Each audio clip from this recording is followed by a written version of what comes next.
Hello students, तो हम लोग लेक्चर 3 कंप्लीट कर चुके हैं। लेक्चर नंबर 4 की हम लोग बात करेंगे, जिसमें हम लोग बात करेंगे एप्लीकेशन ऑफ क्रोडास लॉ को लेकर। क्रोडास लॉ का अगर आप देखो तो हम लोगों ने स्टेटमेंट के साथ क्रोडास लॉ को समझ लिया था।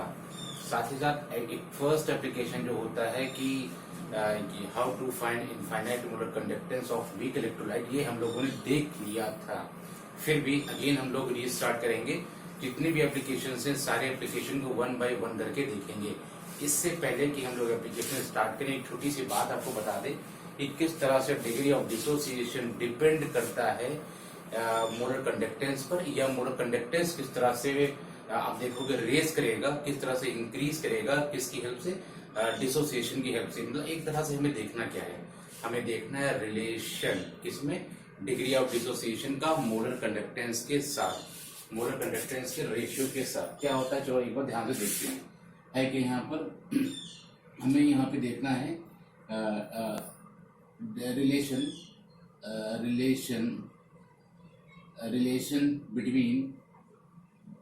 Relation between molar conductance and molar conductance at infinite dilution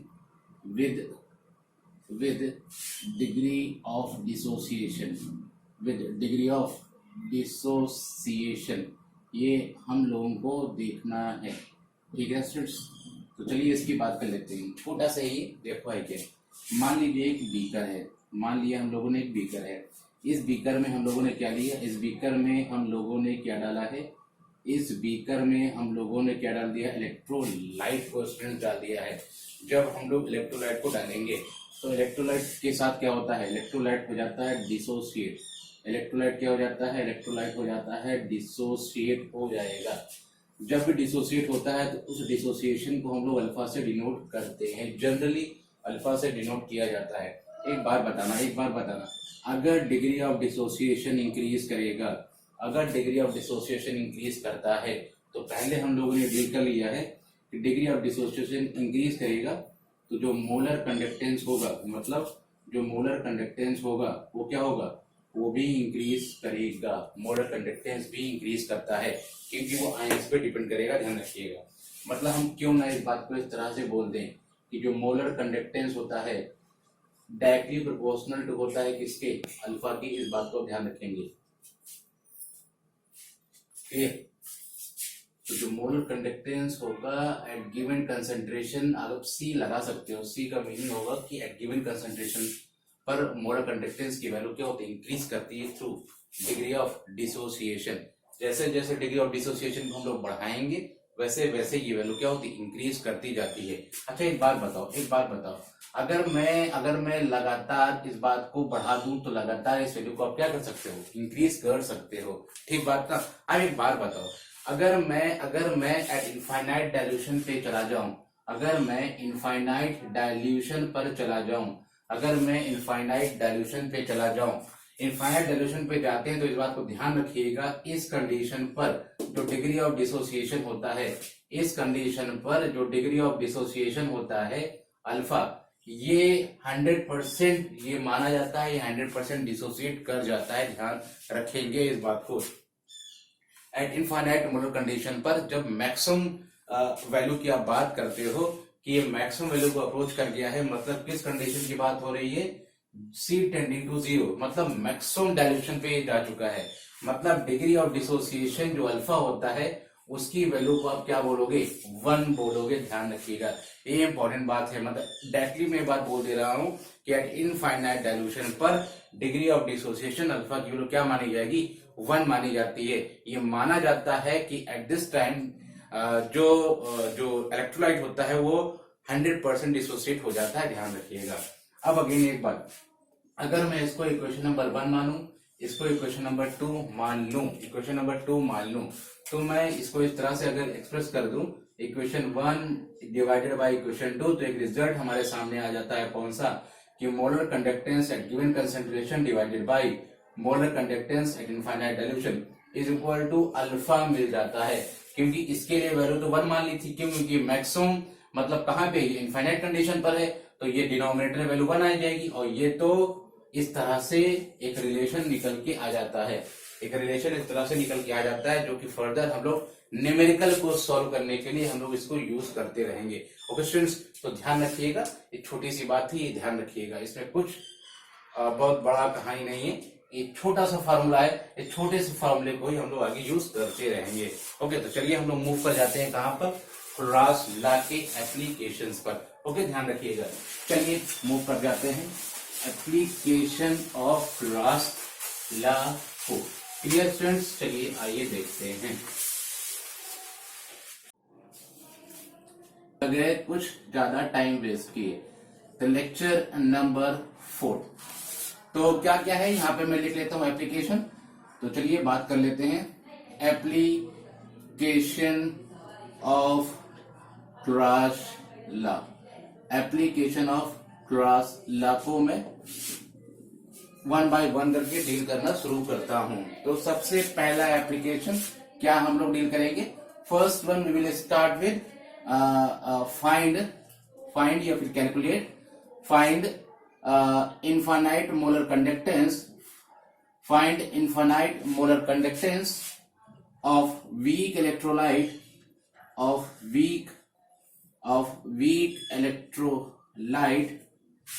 by the help of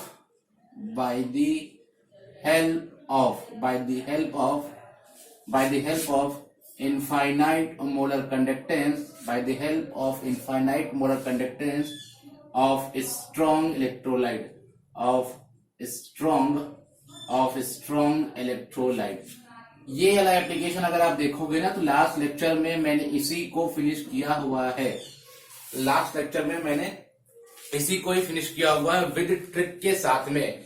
एक जो जनरल मेथड है, एनसीईआरटी मेथड है, वो भी मैंने आपको बताया हुआ है, और एक जो इम्पोर्टेंट, एक जिसमें कम टाइम लगता है, एक तरह से मैं कह सकता हूँ जुगाड़ मेथड, ट्रिक मेथड, वो भी मैंने आपको बताया है। तो ट्रिक मेथड जो है मैं उसी को ही एक बार दोबारा बता दे रहा हूँ, ध्यान रखिएगा, इंपॉर्टेंट है, जरूर ध्यान रखिएगा। जिन लोगों ने देख लिया, समझ लिया है तो इतना पार्ट स्किप कर सकते हैं। चलिए था क्या वैसे, चलो देख लेता हूँ एक बार। चलिए जैसे कि मैंने सपोज करिए बोला कि find infinite molar conductance of acetic acid, ये मैंने आपसे बोला फाइंड करने के लिए। तो होता क्या है, जब न्यूमेरिकल आता है तो आपको यही बोलेगा find infinite molar conductance of this acid, या फिर वीक एसिड, कोई भी दिया हो सकता है इसके बदले। अच्छा, क्वेश्चन को जब आगे आप रीड करेंगे, उस न्यूमेरिकल को जो गिवन होगा उसमें क्या क्या दे सकता है, इसको फाइंड करने के लिए आपको ये गिवन हो सकता है क्या, जो भी एसिड होगा आप देखिएगा उस एसिड से उसका एक सॉल्ट बना के दिया होगा जिसकी कुछ वैल्यू दी होगी, उस वैल्यू को मैंने अभी अज्यूम कर लिया है क्या कि अल्फा दिया गया था। नेक्स्ट वन और क्या दिया जाएगा, और दिया जाएगा इनफाइनाइट मोलर कंडक्टेंस में ये भी आपको एक स्ट्रॉन्ग इलेक्ट्रोलाइट दिया जाएगा, और साथ ही साथ आपको दिया जाएगा एक अनदर स्ट्रॉन्ग इलेक्ट्रोलाइट, और उसकी भी वैल्यू आपको दे दी जाएगी। अब ये वैल्यूज दी जाती हैं और बोला जाता है इसको फाइंड करिए। स्टूडेंट्स बहुत सिंपल है, इस बात को ध्यान रखिएगा। हम लोग कोई लेंथी मेथड पे नहीं जा रहे हैं, शॉर्ट ट्रिक पे आ रहे हैं। देखो क्या बोला गया है, इसे फाइंड करिए बोला गया है ना, कुछ नहीं करना। जब भी आपको न्यूमेरिकल को सॉल्व करना होगा और जिसके लिए बोला जाएगा, इसके लिए बोला गया ना, इसको लिख लो, इक्वल टू का साइन लगाओ। ये दिया गया, इससे रिलेटेड सॉल्ट कौन सा दिया गया है, ये देखो ये दिया गया है, मतलब एसिटिक एसिड में एसिटेट आयन यहाँ पे है, तो acetate ion related with information कहां पे है, मैंने सर्च किया, देखो यहां पर है, मैंने इसी को ही लिख लिया, लिखा प्लस लगाया, ध्यान देना। अच्छा Na यहां दिख रहा है ना, Na से रिलेटेड कौन सा सॉल्ट दिया गया है, ये देखो दिया गया NaCl। तो Na को बैलेंस करने के लिए मैं इस साइड में आ जाऊंगा, Na इधर है ना, तो Na को बैलेंस करो, इस साइड में आ जाओ। तो मैंने यहाँ पे क्या लिखा, NaCl को लिखा, ठीक है। अच्छा देखो एसिटेट यहां था तो एसिटेट वाला पार्ट यहां लिखा, Na यहां आ गया तो Na को बैलेंस करने के लिए मैंने NaCl को यहां लिखा। अब NaCl में लिखा तो NaCl यहाँ पे ना, तो Cl को बैलेंस करने के लिए, रिलेट करने के लिए मैंने यहाँ पे क्या लिखा, Cl को बैलेंस करना। Cl वाला कौन सा पार्ट है, देखो ये दिया हुआ यहाँ पर, तो आ गया क्या HCl, बात खत्म हो गई है। अब क्या फाइंड करना था, मुझे फाइंड करना था ऐसा, तो लगा लो इसके ऊपर ऐसा, वरना कोई नीड नहीं, मुझे तो आंसर निकालना है ना। चलो लिख लेते हैं, इसको भी हम इस तरह से लिख लेते हैं ताकि ध्यान रहे हम लोगों को, कोई डाउट नहीं, क्लियर है। चलिए इसको फाइंड करना था, दोबारा हम लोग लिख लेते हैं, दोबारा हम लोग लिख लेते हैं कि इसे फाइंड करना था। प्लस इसकी वैल्यू क्या है देखो, बीटा है जी, बीटा लिख लो। इसकी वैल्यू क्या है बेटा, अल्फा है। इसकी वैल्यू क्या है, गामा है। ठीक है ना स्टूडेंट्स, तो अगर ये पता है ना तो कहानी खत्म हो जाती है। इसको उठा के इधर ट्रांसफर कर दीजिए। नेक्स्ट वन, इसको उठा के इधर ट्रांसफर कर दीजिए और हम लोगों को सीधा आंसर ही मिल जाएगा स्टूडेंट्स। और देखो ये मिल चुका है। इसी को बोलते हैं कि molar conductance at infinite dilution for weak acid. तो हम लोग स्ट्रॉन्ग की हेल्प से वीक एसिड का मोलर कंडक्टेंस फाइंड कर लिया है एट इनफाइनाइट कंडीशन। अच्छा कहीं भी आप देख लो मैं जीरो लगा दिया, कहीं पे ऐसा कर दिया, कोई नीड नहीं, आप जीरो लगा दो या फिर ऐसा लगा दो, बात एक ही है। वो मैंने पिछले लेक्चर में पूरा डिटेल बता दिए हैं, इसलिए ध्यान रखिएगा। चलिए हम लोग दूसरे एप्लीकेशन पे चलना चाहेंगे। अब दूसरे एप्लीकेशन पे आ जाइए। दूसरा एप्लीकेशन क्या बोलता है आपसे, दूसरा एप्लीकेशन देखो, दूसरा एप्लीकेशन बोलता है फाइंड के ए एंड के बी वैल्यू, के ए एंड के बी वैल्यू फाइंड करनी है स्टूडेंट्स। अब ये होता क्या है, चलिए इससे पहले मैं आगे बढ़ूं आपको के ए के बारे में बता दूं। ये होता है डिसोसिएशन कांस्टेंट या फिर इसको आयोनाइजेशन कांस्टेंट भी बोल सकते हो। डिसोसिएशन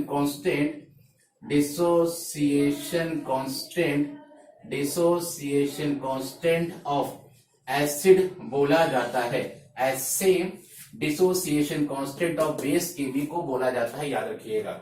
चलिए मैं आगे बढ़ जाता हूं, देखो चलिए मैंने एसिड को लिया, ये रहा आपके सामने एसिड। इस एसिड को हम लोगों ने ब्रेक किया, इस तरह से ब्रेक किया, एसिटेट आयन बना और स्टूडेंट्स क्या बन चुका है, एच आयन बन चुका है।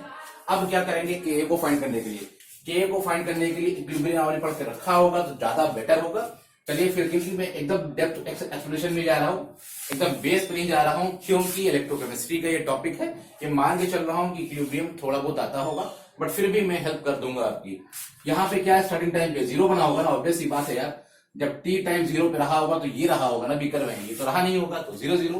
बट जैसे जैसे टाइम बढ़ता है, एक ऐसा टाइम आता है कि जब ये डिसोसिएट होना स्टार्ट होता है, तो जब ये डिसोसिएट हुआ तो डिसोसिएट होने का मतलब क्या है, इसमें से अज्यूम करो एक वैल्यू निकलती है क्या, सी अल्फा और सी अल्फा, ये वैल्यू आउट हो जाती है। अब ये कैसे आया, इसी को तो मैं बोलना चाह रहा था, इस बात को ध्यान रखिएगा, क्योंकि इक्विलिब्रियम का टॉपिक इतना समझ के चलिए। सी अल्फा होता है जहां पे अल्फा डिग्री ऑफ डिसोसिएशन है, ठीक ना, ये सी अल्फा अमाउंट आउट हो जाता है, तो ये ध्यान रखिएगा। और फिर सीधा के ए पे आ जाइए। के ए ये हमने क्यों लिखा, के होता है इक्विलिब्रियम कांस्टेंट और ए यूज किया फॉर एसिड। अगर अमोनियम हाइड्रोक्साइड होता तो मैं बी लिख देता। फिलहाल क्या लिखा जाता है, active mass of acetate ion and active mass of H ion divided by क्या आ जाएगा यहाँ पर, active mass of acetic acid, ये आ जाता है स्टूडेंट्स। वैल्यू पुट करिए और सीधा बताइए क्या हुआ। इसकी वैल्यू देखो क्या आ रही है यहाँ पर, सी अल्फा। इसकी वैल्यू स्टूडेंट्स क्या आ रही है, सी अल्फा, तो सी अल्फा डिवाइड में इसकी वैल्यू स्टूडेंट्स क्या आ रही है, C minus C alpha. At equilibrium condition पे ये सिचुएशन आ जाएगी, तो यहाँ पे क्या हुआ, सी माइनस सी अल्फा, ये आ जाएगा स्टूडेंट्स। सी यहां से कॉमन जा सकता है, अगर यहां से सी कॉमन जाएगा तो स्टूडेंट्स क्या बचेगा, सी ये बचेगा 1 माइनस अल्फा और ब्रैकेट के बाहर सी आ जाता है, तो ये सी से सी कैंसिल हो जाता है, तो स्टूडेंट्स क्या रह जाता है, K a is equal to C alpha square 1 minus alpha रह जाता है। अब एक पता की बात आपको बता दो क्या, कि ये जो यहां से लेके मैं यहां तक पहुंचा हूं, जब इक्विलिब्रियम का क्वेश्चन आएगा ना तो आप ये करिएगा।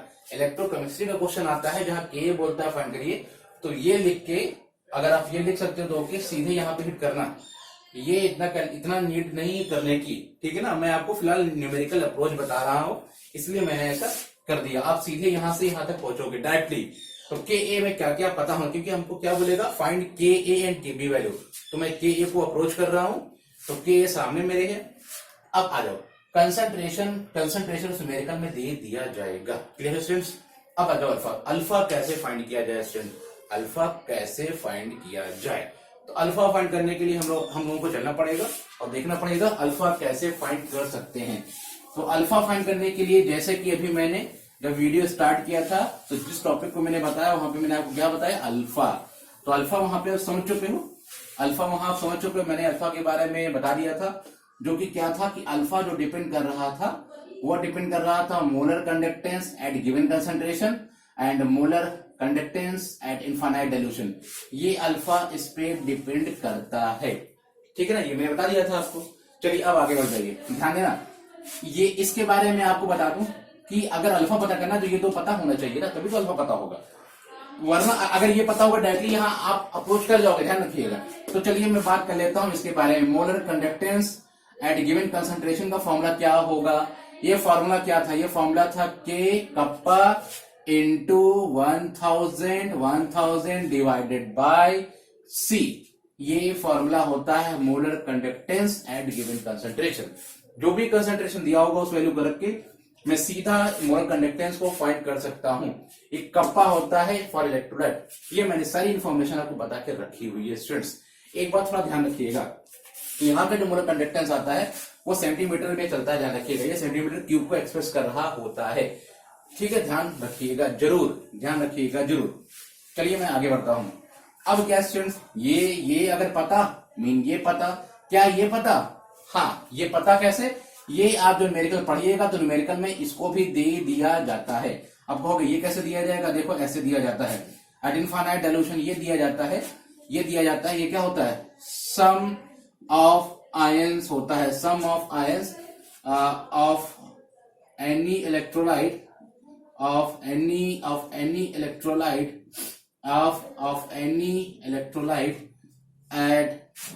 at infinite dilution। ठीक, ध्यान रखिएगा। ये क्या दिया जाता है? ये दिया जाता है मोलर कंडक्टेंस की वैल्यू दी जाती है। ये मोलर कंडक्टेंस की वैल्यू दे दी जाती है। ये molar conductance at infinite dilution दे दिया जाता है, एट इनफाइनाइट डाइल्यूशन दे दिया जाता है, ध्यान रखिएगा। ठीक है स्टूडेंट्स, इतना बात क्लियर हो गया। ये सम ऑफ आयंस होता है of any electrolyte at infinite dilution. जो भी वैल्यू दी जाती है उसको सम करिएगा और सम करने से ये आ जाता है। क्लियर हो गया? अब ये पता यार अल्फा पता, तो अल्फा पता तो यहाँ पता, और यहाँ रखा तो के पता, के तो निकालना था अपने को। मैं केवल आपको बता रहा हूँ क्या अप्रोच करनी पड़ती है कि ए को फाइंड करने के लिए। मैं न्यूमेरिकल अभी नहीं लिया हूँ, न्यूमेरिकल के लिए एक नेक्स्ट लेक्चर जो आएगा उसमें मैं 28-25 क्वेश्चन ईयर अबाउट रखे हुए हैं। तो उसमें आप देखिएगा मैंने ए टू जेड सारा न्यूमेरिकल एक साथ कवर कर लिया है, वो मैं बाद में अपलोड करूंगा। पहले इसको समझने की कोशिश करो क्या अप्रोच रहनी चाहिए, क्योंकि न्यूमेरिकल पढ़ने के बाद जब ये समझ में नहीं आता क्या करें कि आंसर आ जाए। वही मैं बता रहा हूँ, क्वेश्चन बोलेगा कि ये फाइंड करने के लिए तो के सीधे फिट करना चाहिए आपको। यहाँ पर सोचोगे ना अल्फा कहां से आए, अल्फा दिया नहीं जाता, अल्फा ऐसे इस फॉर्म में दिया जाता है। इस फॉर्म के लिए ये फॉर्मूला होता है और ये वाली फॉर्म के लिए ऐसा बोला जाता है कि हर एक आयन का molar conductance at infinite dilution दिया जाएगा, उसको सम करिएगा, सीधे यहाँ अप्रोच कर जाइएगा और इसको निकालने का तरीका मैंने आपको बता दिया है। Clear students? तो ये हो गया कि ए निकालने का फर्स्ट मेथड। अब सोचोगे फर्स्ट मेथड मैंने क्यों लिया? हाँ, के निकालने का एक सेकंड मेथड भी है, चलिए मैं वो भी आपको बता देता हूँ, ध्यान रखिएगा। अच्छा मेथड है, जबरदस्त मेथड है वो भी। चलिए मैं चलता हूँ। अच्छा ये मैंने बता दिया। एक बात आपको बता दूं, यहाँ पर ये देखो, ये जो मैंने लिखा था सेकेंड मेथड किस बात पे डिपेंड करता है? सेकेंड मेथड ध्यान रखिएगा, इसी तरह से अप्रोच करिएगा, यहाँ पे आ जाइएगा। क्लियर? सेकेंड मेथड में थोड़ा से ये वाली बात नहीं आएगी, मतलब ये वाला पार्ट हम गायब कर देंगे, ये वाला कैलकुलेशन वाला पार्ट हम गायब कर देंगे और सीधे हम लोग फिट कर देंगे कहां पर? के पर। के वाला आंसर आ जाएगा, आप देखिएगा कि ए वाला आंसर आ जाएगा बगैर इसका यूज किए। आप कहोगे ये कैसे? यही तो है सेकंड मेथड। चलिए देखते हैं, अब जो इजी लगेगा उस बेस पर आप अप्रोच कर जाएंगे। चलिए बात करते हैं क्या है सेकंड मेथड। ये मेथड चल रहा था ना, मैंने यहाँ पे डाला अब सेकंड मेथड में भी आप इसी तरह से अप्रोच करते हुए जाएंगे। अब क्या हुआ? देखो स्टूडेंट्स, जब आप एसिड लेते हो, ऐसा ही तो किया आपने वहां पर, देखो आपने लिया कि एसिटेट आयन लिया और H प्लस आयन लिया था ना स्टूडेंट्स। अच्छा एक बात आप बताओ, ये जो आप लिखते हो ना कि सी अल्फा यहां से निकला और सी अल्फा बना, ऐसे तो लिखते हो। अच्छा एक बात बताना आप लोग, ऐसा बोला जाता है कि वीक एसिड जो होता है पार्शियल डिसोसिएट होता है, यही तो बोला जाता है। अच्छा पार्शियल वर्ड को पकड़ो, कोई चीज पार्शियल डिसोसिएट हो रही है तो ये माना जा सकता है कि 100% में कुछ परसेंट वो डिसोसिएट होने जा रहा है। इसको इस तरह से ट्रीट करिए, कुछ परसेंट का मतलब उस वीक इलेक्ट्रोलाइट में कुछ परसेंट ऐसा है जो स्ट्रॉन्ग जैसा बिहेव कर रहा है, बोला जा सकता है, क्योंकि स्ट्रॉन्ग ही होता है जो डिसोसिएट होता है। तो मैं ये बोल सकता हूं कि 100% जो वीक एसिड है उस 100% वीक एसिड में कुछ परसेंट जरूर ऐसा है जो स्ट्रॉन्ग जैसा बिहेव करता है, तो मैं क्यों ना बोल दूं कि 100% में अगर मैं मान लूं यार कि 5% वाला जो अमाउंट है, 100% में 5% वाला जो अमाउंट है वो स्ट्रॉन्ग इलेक्ट्रोलाइट जैसा बिहेव करेगा। बात पकड़ लेना, 5% वाला जो अमाउंट है वो स्ट्रॉन्ग जैसा बिहेव करेगा और 5% ही निकलता है in form of C alpha. तो सी अल्फा क्या हुआ, सी अल्फा बिहेव करेगा स्ट्रॉन्ग इलेक्ट्रोलाइट के जैसा। सी अल्फा कैसा बिहेव करेगा, सी अल्फा बिहेव करेगा स्ट्रॉन्ग इलेक्ट्रोलाइट के जैसा। आगे बात ना समझ में, तो मैं दोबारा फिर से इस बात को अगर मैं लिख दूं स्टूडेंट, तो आई थिंक कोई परेशानी आपको होनी नहीं चाहिए। क्या मैं लिखना चाहता हूं, मैं लिखना चाहता हूं कि इनिशियल कंडीशन पे सी अल्फा ही ले लिया। तो आप बताओ, इनिशियल तो ये नहीं रहा होगा, बट अगर सी अल्फा खुद स्ट्रॉन्ग जैसा बिहेव कर रहा है, मतलब ये 5% वाला अमाउंट मैंने लिया, 5% को ही मैंने इनिशियल मान लिया, तो अब बताओ क्या ये पूरा टूटेगा? ऑब्वियसली टूटेगा। सी अल्फा पूरी तरह से टूट जाएगा, 100% टूटेगा। अब यहां पर कुछ नहीं बचेगा। बात समझ में आ रही ना? ये वर्क बोलते ना ये वीक है, हमने कहानी को बता दी है, ध्यान रखना। सी अल्फा जो 5% जो स्ट्रॉन्ग जैसा बिहेव कर रहा था, मैंने जुगाड़ से 5% निकाल के बाहर किया कि हाँ ये लो भाई 5% जो एसिटिक एसिड है ना ये स्ट्रॉन्ग जैसा है, तुम कहोगे ओके, और फिर डाल दोगे उसको रिएक्शन में और पूरा क्या होगा, डिसोसिएट हो जाएगा। चलिए डिसोसिएट हो गया, फायदा क्या होगा ये बताओ ना यार। हाँ चलिए वही तो बताने जा रहा हूं। फायदा ये होगा स्टूडेंट्स कि ये जो फॉर्मूला था इज इक्वल टू क्या था, अल्फा था ना। जब आप मान के चल रहे हो ये स्ट्रॉन्ग जैसा बिहेव करेगा, तो उस केस में ये अल्फा जो हम लोग पिक करेंगे ये अब 1 ले लेंगे। ये फायदा मिलेगा, ध्यान रखना इस बात को। अब फायदा ये मिलेगा कि अगर इनिशियल कंडीशन पर ही पता लग जाएगा कि ये वाला अमाउंट स्ट्रॉन्ग को रिफर करता है, तो मैं इस अल्फा को 1 मान लूंगा। इसका बेनिफिट ये मिलता है कि अब ये आ जाता है क्या, इक्वल आ जाता है स्ट्रेंथ। अब ये अगर इक्वल आ जाता है फिर ये क्या होता है, ये होता है सम ऑफ आयंस होता है। किसका? सम ऑफ आयंस जो होता है उनको सम करेंगे, sum of ions of strong electrolyte at infinite dilution, उनको सम करेंगे, सीधा ये हिट करेंगे। ये जो हिट आएगा वो इसके इक्वल होगा। कहोगे आगे बताओ, चलो मैं आगे बता देता हूँ फायदा क्या होगा। देखो स्टूडेंट फायदा क्या होगा, इतना अगर आपने किया तो देखो फॉर्मूला हम लोग लगा रहे थे ना, फॉर्मूला क्या लगा रहे थे, फॉर्मूला लगा रहे थे कि कप्पा इंटू 1000 डिवाइडेड बाई सी। इसको पकड़ लो, ये देखो इंपॉर्टेंट बात, क्या सी यहां लेंगे स्टूडेंट्स? नहीं लेंगे, वजह है सामने हमने इनिशियल क्या माना हुआ है, सी अल्फा। तो अब हम क्या लेंगे यहाँ पर, सी अल्फा ले लेंगे। अब क्या है, क्या ये मुझे पता है? हाँ जी पता है, ये देखो पता है, ये देखो पता है, दोनों इक्वल थे ना, जो यहाँ आएगा वो यहाँ आएगा, जो यहाँ आएगा वो यहाँ पुट किया जाएगा। ये ऑलवेज गिवन होगा, 1000 तो न्यूमेरिक वैल्यू है। अब क्या हुआ, अब ये वो वाला कंसंट्रेशन है जो स्टार्टिंग में न्यूमेरिकल में दिया गया था, ये दिया होगा, ये गिवन होगा, अल्फा यहां से फाइंड हो गया, बात समझ में आ चुकी है आई थिंक। अब अल्फा पता हो गया, अल्फा उठा के यहां पुट करिएगा, के ए पता लग जाएगा, बात समझ में आई थिंक आ गई होगी। क्लियर स्टूडेंट्स, ध्यान रखिएगा। चलिए मैं आगे बढ़ जाता हूं, कोई डाउट नहीं होना चाहिए स्टूडेंट्स। चलो मैं मैंने आपको के ए निकालना बता दिया, मैंने के बी निकालना बता दिया एक तरह से ही, और मैंने आपको स्ट्रॉन्ग इलेक्ट्रोलाइट के बेस पर वीक इलेक्ट्रोलाइट का मोलर कंडक्टेंस निकालना सिखा दिया है। ध्यान रखिएगा, जरूर ध्यान रखिएगा। चलो आगे बढ़ जाता हूं थर्ड नंबर पे, application number third. Application number third क्या कहता है?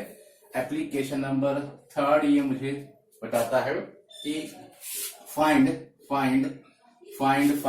के एस पी, फाइंड के एस पी वैल्यू, फाइंड के S P value of Sprüngli soluble salt, of springly soluble salt, of springly soluble salt। अब कहोगे ये कैसे फाइंड किया जाए? एक बात पहले बताओ आप लोग, क्या स्प्रिंगली soluble salt के बारे में जानते हो? ये होता क्या है? देखो, स्प्रिंगली soluble salt का मतलब अगर मैं सीधा बोल दूं यार ऐसा सॉल्ट होता है ना जो इनसॉल्युबल होता है, कहोगे यार ऐसा कैसे हो गया? मैं बोल रहा हूँ सॉल्युबल सॉल्ट, आप भी बोल रहे हो इनसॉल्युबल सॉल्ट। हाँ, मैं सही बोल रहा हूँ।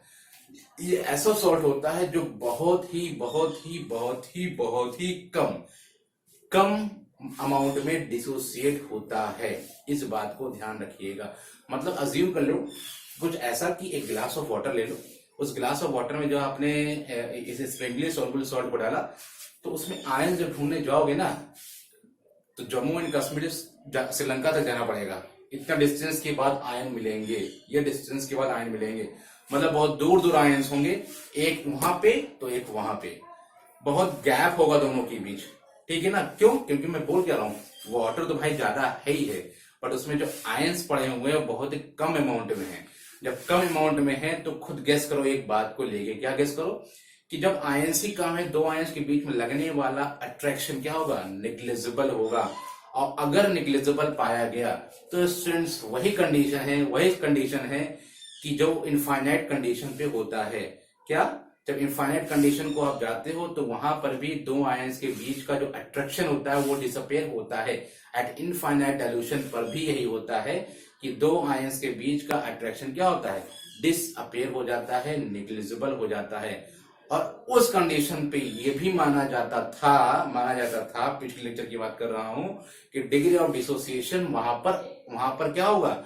100% होगा, 100% होगा। अभी नहीं बता रहा होगा, मतलब क्या है कि पहले आपको देखना पड़ेगा क्या आयंस के बीच में अट्रैक्शन डिसअपेयर है। तो आपने देखा हाँ जी यार है। एट इनफाइनाइट डाइल्यूशन पर तो आयंस बहुत दूर दूर हो चुके हैं, उनके बीच में अट्रैक्शन भी फिनिश हो चुका है, तो मैं बोलूंगा कि डिग्री ऑफ डिसोसिएशन भी क्या होगा? 100% हो चुका होगा। और अगर 100% हो चुका होगा तो अल्फा की वैल्यू आप 1 लीजिएगा। अल्फा की वैल्यू क्या लीजिएगा? 1 लीजिएगा। बट कब हुआ ये उस कंडीशन पर है जब टू आयंस के बीच का अट्रैक्शन क्या है? निग्लिजिबल है, डिसअपियर है। इस बात को पकड़ो। अल्फा कब है? जब टू आयन, अल्फा 1 कब है? जब टू आयंस के बीच का अट्रैक्शन क्या है? निग्लिजिबल है। तो इस बात को पकड़ो। यहां पर भी वही है, यहां पर भी यही है। स्प्रिंगली सॉल्युबल सॉल्ट तो है, यहां पर जो आयन क्या है बहुत ही कम अमाउंट में है।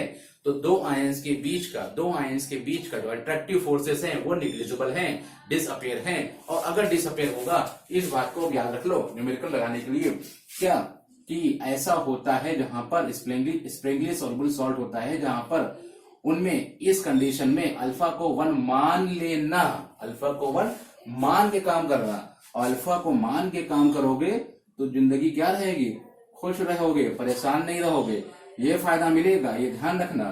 अब बात फिर से पुरानी, क्या पुरानी, कि इसको कैसे निकालते हो? सम ऑफ आयंस करते हो, जो इनफाइनाइट कंडीशन पे दिए जाते हैं आयंस, उनको सम करके आप ये निकाल लेते हो, और जो ये निकलता है वो इसके इक्वल होता है। वजह सामने है हमारी। अब कहोगे ये तो पता हो गया, इसको निकालने का तरीका तो बताओ। ये तो मैंने अभी 2 बार डिस्कस किया। ये फॉर्मूला क्या होता है? ये देखो, ये होता है।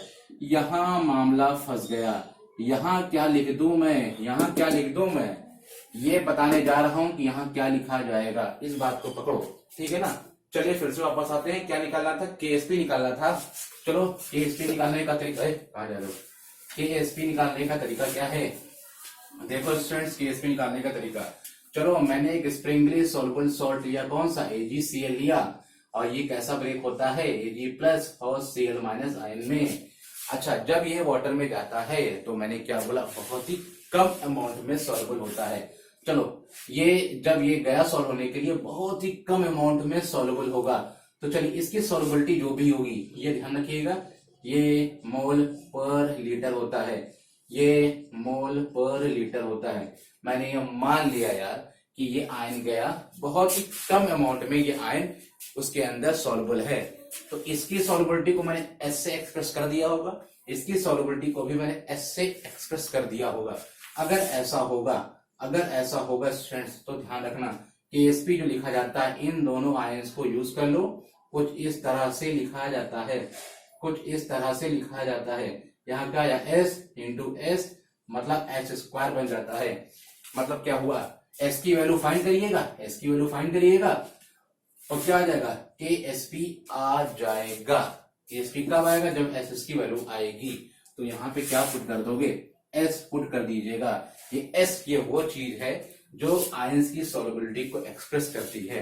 तो इस मेथड के बेस पर ये जो गिवन होगा ये पता ही है, ये निकाल लेंगे हम लोग इस तरह से, और S निकाल के जब यहाँ पुट करेंगे तो KSP आ जाता है, कोई डाउट नहीं होना चाहिए, ध्यान रखिएगा। क्लियर स्टूडेंट्स, तो KSP निकालने का ये सिंपल सा तरीका है। ऑलवेज इस बात को ध्यान रखिएगा कि मैंने ऐसा क्यों किया है। क्लियर है बात, मैंने बता दिया है, बार बार नहीं बताने का। चलिए next and last application, next and last application क्या होता है, नंबर फोर्थ है क्या, फाइंड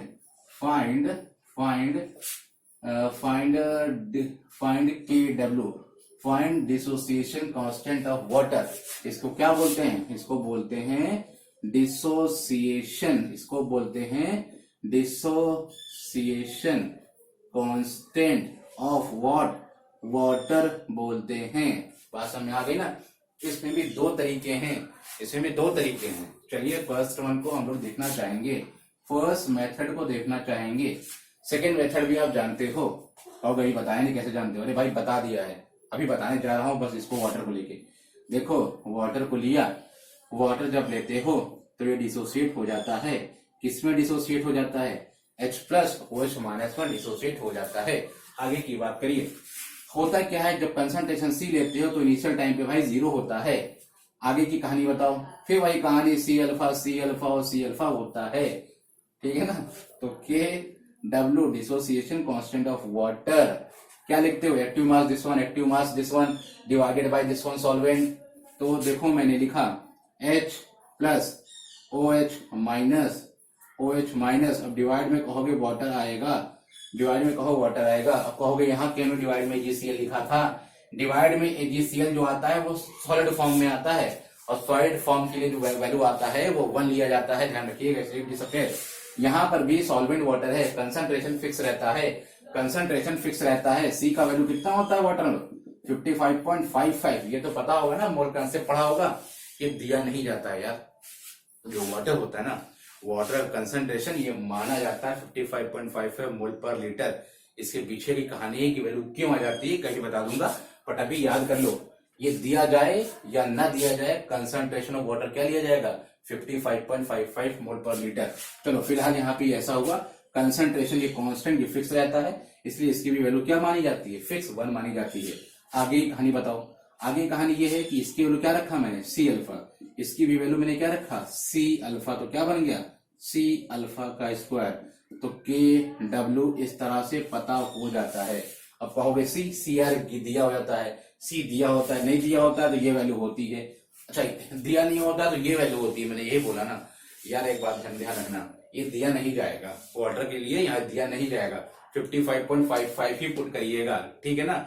अल्फा निकालना पड़ेगा, और अल्फा निकालने का तरीका अभी जस्ट मैंने आपको बता दिया है। इन बातों पे डिपेंड करता है, इन बातों पर डिपेंड करता है, इन बातों पे डिपेंड करता है। ये रखिएगा, अल्फा आ जाएगा, और अल्फा आ गया तो क्या आ जाएगा, KW आ जाएगा।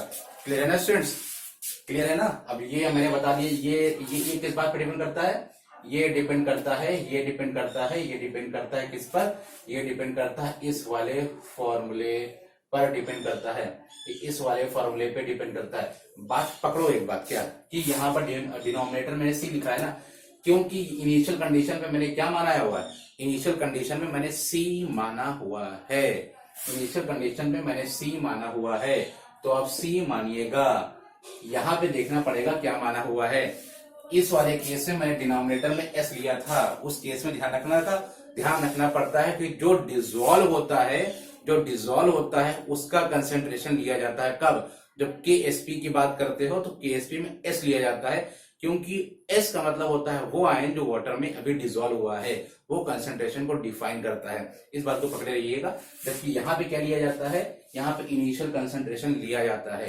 तो यहाँ पे क्या लोगे, C रखोगे, ऐसा रखा, यहाँ पे क्या आ गया, ऐसा आ गया, ये दिया जाएगा, अल्फा आएगा, अल्फा यहाँ रखोगे, C दिया जाता है, मल्टीप्लाई करके स्क्वायर करिएगा, क्या आ जाएगा, मल्टीप्लाई करके स्क्वायर करने पर KW आ जाता है। बात क्लियर है स्टूडेंट्स? अब कहोगे सेकंड मेथड बताओ। स्टूडेंट देखो, सेकंड मेथड भी आप लोग देख लो। सेकंड मेथड यार अभी वही है जो मैंने अभी बताया था। क्या वाटर था ना, H प्लस था ना, OH माइनस था। देखो ना, मैं चाहता हूं कि वाटर में भी कुछ अमाउंट क्या हो रहा है, डिसोसिएट जाने जा रहा है ना, 100% डिसोसिएट नहीं, कुछ अमाउंट डिसोसिएट। जो अमाउंट डिसोसिएट है उस अमाउंट को स्ट्रॉन्ग इलेक्ट्रोलाइट के जैसा बिहेव करा दो। ये मान के चलो 100% में से 5% जो है वो कैसा है, स्ट्रॉन्ग इलेक्ट्रोलाइट के जैसा है। तो मैं 5% को निकाल लूंगा, 5% निकाल के ये मेरे हाथ में आया 5%। अब मैं 5% को रिएक्शन में आगे देखूंगा कि अब देखूंगा यार 5% है ना, ये तो पूरा क्या होगा, ये पूरा 5% क्या होगा, डिसोसिएट होगा। तो 5% बनी इनिशियल वैल्यू, 5% बनी क्या, इनिशियल वैल्यू। और अगर ये 5% बनी इनिशियल वैल्यू तो 100% ये क्या हो जाएगा, ये 100% डिसोसिएट हो जाएगा। अब अगर 100% डिसोसिएट हो गया तो मैं मान के चलूंगा ये जो फॉर्मूला होता है, ये याद रख लो, ये ध्यान रख लो, ये जो फॉर्मूला होता है, इस फॉर्मूले में अल्फा की वैल्यू अब क्या मान लोगे, ये 1 मान लीजिएगा, ये 1 मान लीजिएगा। और अगर 1 माना आपने तो फिर वही कहानी, ये क्या हो जाता है, ये इक्वल हो जाता है, ये दोनों वैल्यूज इक्वल हो जाती हैं। ये सब क्या होता है मैंने सब बता दिया है, क्योंकि एकदम लास्ट पार्ट पे हो, ये दोनों इक्वल हो जाती हैं। ये कैसे निकलता है, ये क्लास लॉ के बेसिस पर जो भी आयंस दिए होंगे उनका सम करिएगा और ये आ जाएगा, जो आएगा वो इसके इक्वल होगा। अब इसके बारे में बात कर लो। ये देखो क्या है, ये इक्वल टू किसके होता है, ये इक्वल टू होता है कप्पा इंटू 1000 डिवाइडेड बाई, ये आ गई इंपॉर्टेंट बात। C रखोगे गलत हो जाएगा, C मत रखना, ये C अल्फा दिया ना इनिशियल कंडीशन पे, जुगाड़ वाला मेथड है, तो यहाँ क्या आएगा, C अल्फा आएगा। अब ये कैलकुलेट मत करना, ये देखो ना, ये रखोगे ना वैल्यू यहाँ से, ये कप्पा रखो, ये पूरा